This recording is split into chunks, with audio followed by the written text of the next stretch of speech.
बिस्मिल्लाहिर्रहमानिर्रहीम। 9th class physics kinematics chapter 2 का जो आज का हमारे पास 2.3 टॉपिक है स्केलर्स एंड वेक्टर्स। अगर हम इसके स्केलर और वेक्टर की टर्म में आए तो हमारे पास ये पॉइंट आता है कि ये क्वांटिटीज़ की एक और कैटेगरी है जिसके थ्रू हम इसको डिवाइड कर सकते हैं। एक क्वांटिटीज़ को हमने दो हिस्सों में डिवाइड किया और अगर हम कहें कि जी हमने पहले भी फिजिकल क्वांटिटीज़ को दो हिस्सों में डिवाइड किया था, बेस और ड्राइव में, तो एक नया अंदाज़ है, नए तरीके से जो है उनकी डायरेक्शन बेसिकली या उसकी डिस्क्रिप्शन जो है वो चेंज है। उस बेस पे भी मैं फिजिकल क्वांटिटीज़ को डिस्क्राइब कर रहे हैं। तो उस बेस पे हमने यहाँ पे स्केलर क्वांटिटीज़ और वेक्टर क्वांटिटीज़ दो कैटेगरीज की हैं फिजिकल क्वांटिटीज़ की। तो स्केलर क्वांटिटी हमारे पास आता है कि ऐसी फिजिकल क्वांटिटी है जिसके अंदर सिर्फ और सिर्फ एक्सप्लेन करने के लिए हमें मैग्नीट्यूड रिक्वायर हो। मैग्नीट्यूड रिक्वायर है तो इसका मतलब है कि वो फिजिकल क्वांटिटी जस्टिफाई या क्लियर हमें कॉन्सेप्ट दे सकती है। ऐसी फिजिकल क्वांटिटी, ऐसी क्वांटिटी को हम स्केलर्स का नाम देते हैं। अच्छा, स्केलर्स क्वांटिटी में सिर्फ और सिर्फ हमें क्या चाहिए? मैग्नीट्यूड चाहिए। अच्छा, अब सिर्फ मैग्नीट्यूड से क्या मतलब है? मैग्नीट्यूड के अंदर दो टर्म्स यूज होती हैं। एक आता है कि कोई ना कोई न्यूमेरिकल वैल्यू हो और साथ में कोई ना कोई सूटेबल यूनिट हो, तब वो हमें पॉइंट को क्लियर कर देती है। मिसाल के तौर पर हम लेंथ लेते हैं कि ये मार्कर है, मैंने इस मार्कर की लेंथ मेजर की। अब इस मार्कर की लेंथ जो है फॉर एग्जाम्पल हम कहते हैं जी 5.4 है। अब 5.4 क्या चीज़ है? ये तो वैल्यू आ गई, लेकिन इसके साथ हमें एक जो दूसरा पॉइंट है एडजस्ट करना पड़ेगा कि यूनिट। तो 5.4 सेंटीमीटर है, मीटर है, मील है, किलोमीटर है, क्या आएगा? तो साथ में हमें एक न्यूमेरिकल वैल्यू प्लस एक यूनिट लगाने की ज़रूरत आती है। अब हमने कहा जी ये मार्कर है, अब इसका मास क्या है? इसका मास या मैस क्या है? तो इस मैस को जस्टिफाई करने के लिए हम कहेंगे जी इसका जो मैस है वो 2 ग्राम है, 2 ग्राम है। 2 जो है वो वैल्यू आ जाती है और जी जो है वो ग्राम को शो कर रहा है, तो मतलब यूनिट प्लस वैल्यू।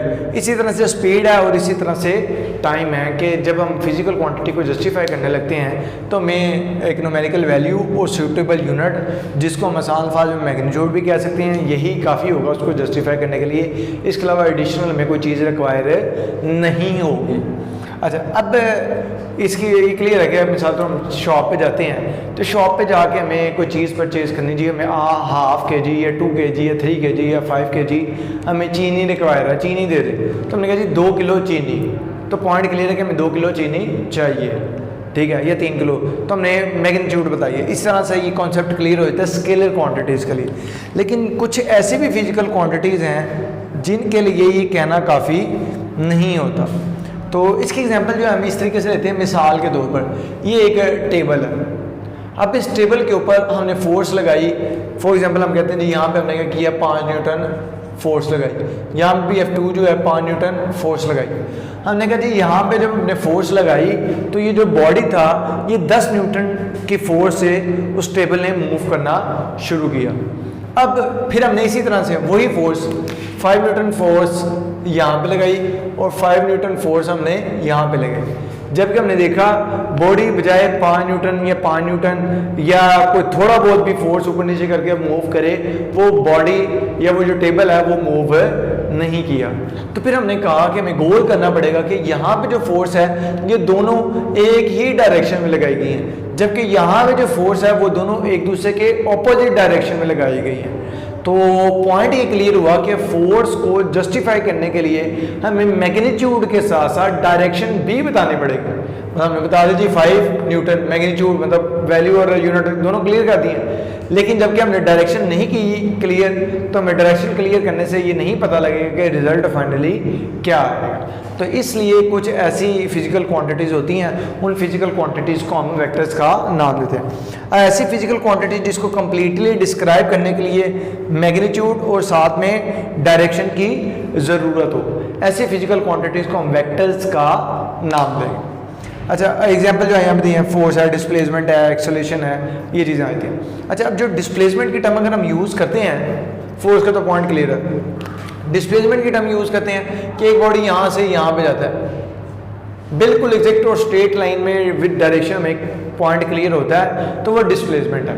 और अगर वो बॉडी ये मूव कर रहा है, ठीक है, आगे पीछे, मतलब अगर हम दाएं बाएं होते इस तरह से मूव करके अपने पॉइंट पे पहुंचेंगे तो उसको हम डिस्प्लेसमेंट कंसीडर नहीं करेंगे। या फिर हम कंटिन्यूसली उसकी डायरेक्शन जब चेंज हो रही है तो उसको क्लियर करना पड़ेगा, इतना लेफ्ट होके इतनी मैग्नीट्यूड है, इतना राइट होके इतनी मैग्नीट्यूड है, इतना north east west, direction plus magnitude बताते जाएंगे तो फिर हमें पॉइंट क्लियर होगा कि ये डिस्प्लेसमेंट है, मतलब डायरेक्शन और मैग्नीट्यूड। और अगर हम डायरेक्शन नहीं बताते, सिर्फ मैग्नीट्यूड बताते हैं तो वो फिर डिस्प्लेसमेंट के बजाय डिस्टेंस कंसीडर होगा, डिस्प्लेसमेंट कंसीडर नहीं हो।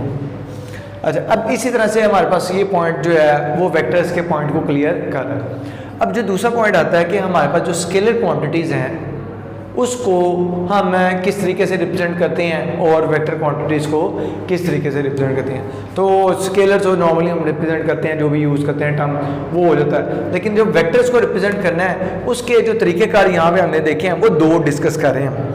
एक तरीके के मुताबिक हम क्या कहते हैं, बोल्ड लेटर्स यूज़ करते हैं, मोटा करके लिख देते हैं जिस तरह से ये लिखा गया है इसके एग्जाम्पल में, या फिर उसके ऊपर बार लगा देते हैं जो उसके सिंबल्स होते हैं। फोर्स का ये सिंबल है, इसको हमने मोटा करके लिख दिया, ये एक्सेलरेशन का सिंबल है, इसको मोटा करके लिख दिया, इसका मतलब भाई ये वेक्टर्स है।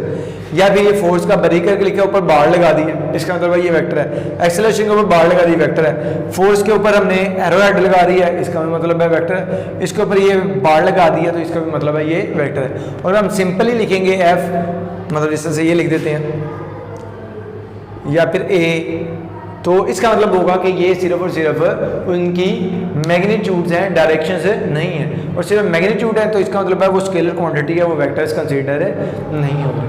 अब इसके अंदर हमारे पास जो दूसरा तरीका आता है रिप्रेजेंट करने का वेक्टर्स को, वो होता है ग्राफिकल मेथड। अब ग्राफिकल मेथड के अंदर जब हम देखते हैं तो ये बड़ा पॉइंट क्लियर है कि एक लाइन सेगमेंट जो है एक एरो हेड के साथ वो वेक्टर को रिप्रेजेंट कर सकती है ग्राफिकली। एक लाइन और एक एरो हेड वो वेक्टर को रिप्रेजेंट करेगी। अच्छा, अब इसके अंदर जो तरीके का आ रहा है डिटेल में, वो कह रहा है वेक्टर की जितनी लेंथ होगी वो मैं उसकी मैग्नीट्यूड बताएगी। मतलब ये वेक्टर जितना लंबा होता जाएगा उसका मतलब है उसकी मैग्नीट्यूड उतनी ज़्यादा है।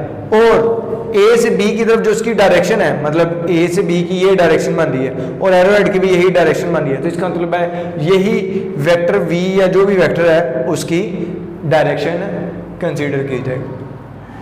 अच्छा, अब हमारे पास वेक्टर्स को जो रिप्रेजेंट करना है, ये बोल्ड वर्डिंग में भी कर सकते हैं, एरो हेड में भी कर सकते हैं, एरो हेड में भी कर सकते हैं और एरो हेड में भी कर सकते हैं, और उसके ऊपर अंडरलाइन करके भी हम उसको कंसीडर कर सकते हैं। तो ये एक नई टर्म थी फिजिकल क्वांटिटी या वेरियस क्वांटिटीज़ को डिवाइड करने की। तो अब तक के लिए इतना, इंशाल्लाह नेक्स्ट लेक्चर में नेक्स्ट टॉपिक के साथ मिलेंगे। अल्लाह हाफिज़।